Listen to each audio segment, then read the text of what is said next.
everyone, and welcome back to another episode of Under the Radar, Over the Moon. To my right, Christopher Connolly. To my left, Amanda Roundtree. And I'm Virginia Stanley, and we're Library Love Fest team. It's February. It's cold outside. So we need a little something to warm up the cockles of our hearts. Christopher, what are we drinking, lovey? It's an Irish cream. Liqueur.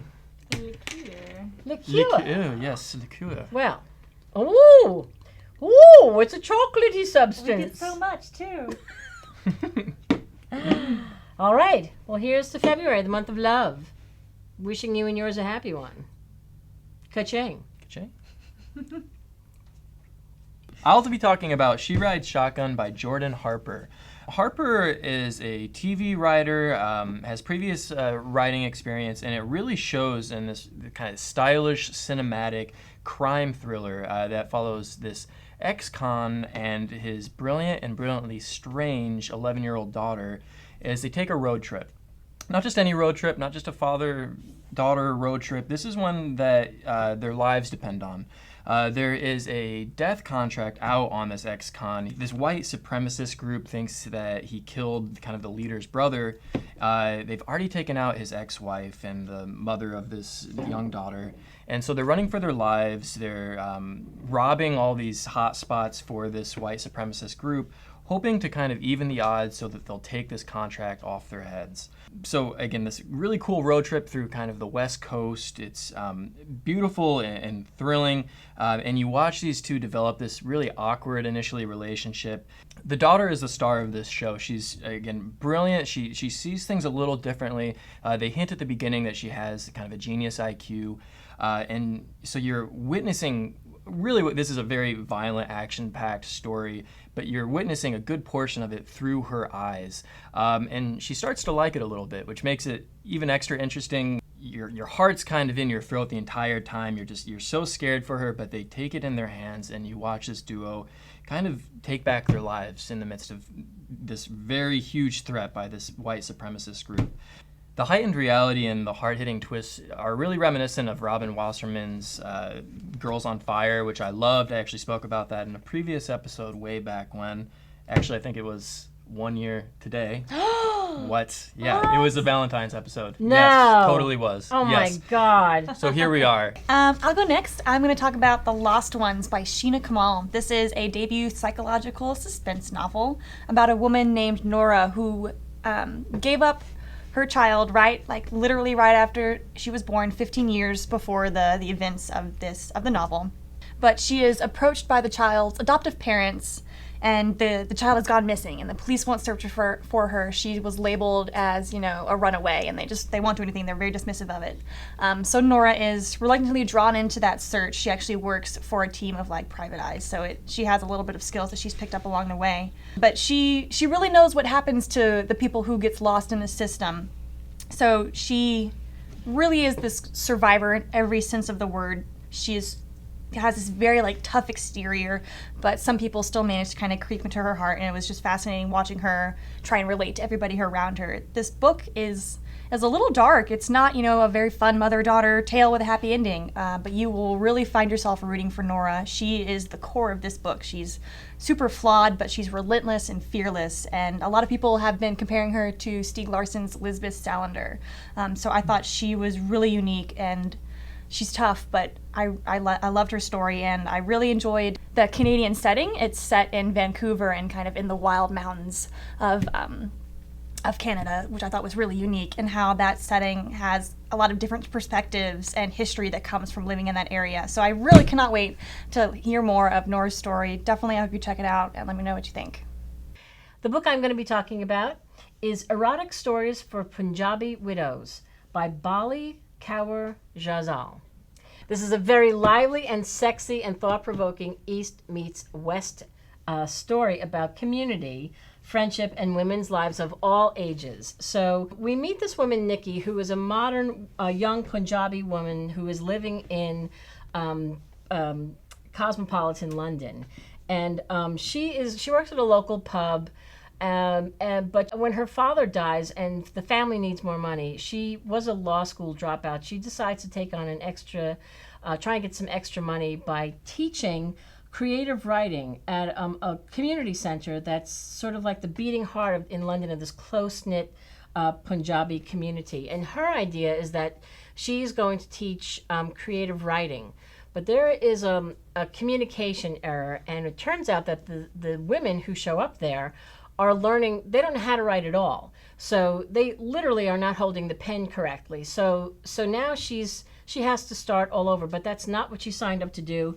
And there's what ends up happening is that one of the women in the group gets a hold of a book of sexy stories in English, and she shares it with the class. It's erotica. And all of these women suddenly come alive. They don't want to write ABC. They don't want to write A for apple and B for boy and C for cat. They want to write these stories, but they don't know how to write. So they start to tell their stories to the one person who can transcribe them. And Nikki, the woman at the center of all of this, is sort of conflicted, but at the same time, she wants to empower them in a way that they've never been empowered before. And their ages are all sort of all over the place.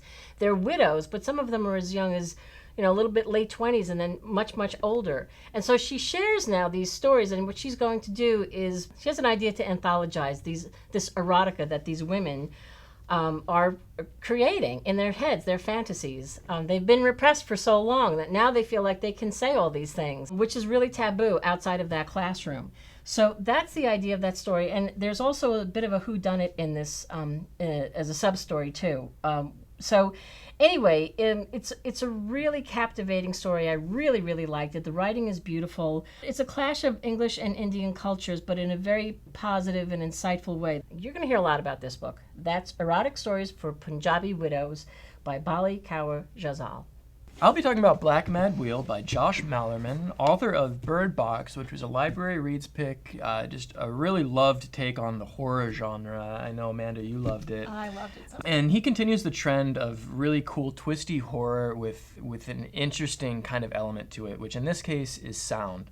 It follows this group of down-and-out Detroit musicians, one-hit wonders, who are offered an opportunity by the government to go to Africa, the most ancient desert on the planet Earth, and try to discern this sound that the army is running into. It's this sound that is crippling. It cripples their defenses. It sends people into fits of sickness and madness. So they set off to Africa in exchange for a boatload of money and end up in a situation beyond what any of them could have imagined. This sound is kind of, it's hinted at that it's part of this kind of archaic evil that's been lurking within the desert. So it's so tense and scary and an interesting take on the horror genre, kind of think part Heart of Darkness, part Lost. And again, just a really cool take on the horror genre that will delight fans of another Library Love Fest favorite, Paul Tremblay's A Head Full of Ghosts, that's just kind of subversive but still will delight fans of the horror genre and general readers as a whole. Okay, my next book is The Alice Network by Kate Quinn, and if you like World War I historical fiction, you have got to read this book next. This tells the alternating stories of two women. The first is Eve in 1915, who is recruited to be a spy in World War I. And then the second is Charlie, who in her story takes place in 1947, and she's pregnant and unmarried and is convinced that her cousin is still alive after she had lost contact with her during World War II. And that search leads her to Eve, 30 years after the events of Eve's story. So you've got these two stories coming together. You find out how Eve got to be where she is in 1947, which is a very different place than she is at the beginning of her story. Great little mystery going on there. And you kind of also get to watch Charlie and see what her future holds. But one of the things that I really liked about this is I was surprised how dark the story became. She really showed a truer side that I think of what being a wartime spy was like, that she doesn't shy away from the real risks and the consequences of doing that kind of thing in such a dangerous time. These two women were really strong and really real, and I guarantee you'll be hooked by their stories. So I definitely recommend for fans of The Winter Guest or America's First Daughter. Definitely check it out. The Alice Network by Kate Quinn. And the last book we'll talk about today is Magpie Murders by Anthony Horowitz. So, this is coming out in June of 2017. Anthony Horowitz is one of UK's most prolific writers. So why am I talking about him in a program called Under the Radar, Over the Moon? Because while he's not under anybody's radar, we're very much over the moon about this book.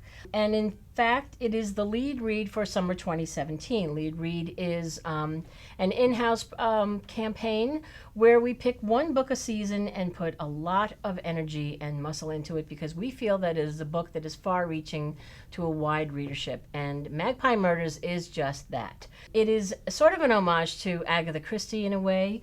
In his hands, you know, he's great. He wrote Moriarty and Trigger Mortis, and this is a great whodunit in the vein of Agatha Christie. So it's about this publishing thing, which I think is another reason why so many people came to this, because it's a story of which we know. It's about publishing. It's about an editor who gets her manuscript delivered by a tried and true author, Alan Conway, and he's got this great, you know, formula that has been working for years and years, and he's delivered yet another one, and she's sure it's going to sell real well, as has all of his others. And it focuses on his detective Atticus Pund, and so Atticus Pund has to solve a murder that's taken place in this, you know, sort of English countryside, in this village, and so it's funny too. There's a lot of funny moments in this thing. Yes, there are dead bodies and there was a crime, but there's just, you know, you feel like you're watching something on PBS. It's great.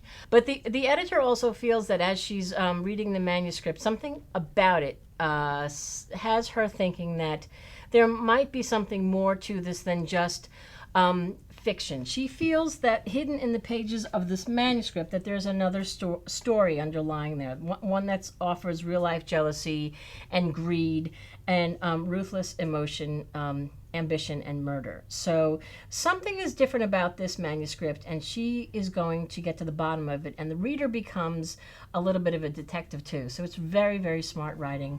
This is Magpie Murders by Anthony Horowitz, our lead read for summer 2017. So there we go. Those are the books for February. We hope you enjoyed them. We hope you read them, download them, tell us what you think. Until then, next time, happy reading. Clink.